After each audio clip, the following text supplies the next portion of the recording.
Hi, ഇന്ന് നമുക്കൊരു കർക്കിടക കഞ്ഞി ഉണ്ടാക്കിയാലോ?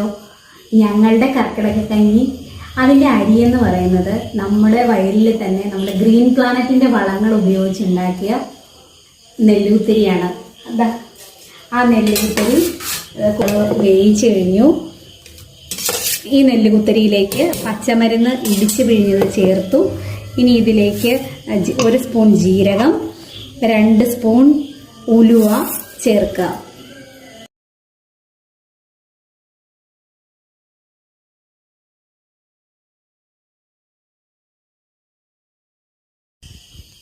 തേങ്ങാപ്പാൽ ചേർത്ത് നമ്മുടെ കർക്കിടക കഞ്ഞി ഇവിടെ റെഡിയായി കഴിഞ്ഞിരിക്കുന്നു.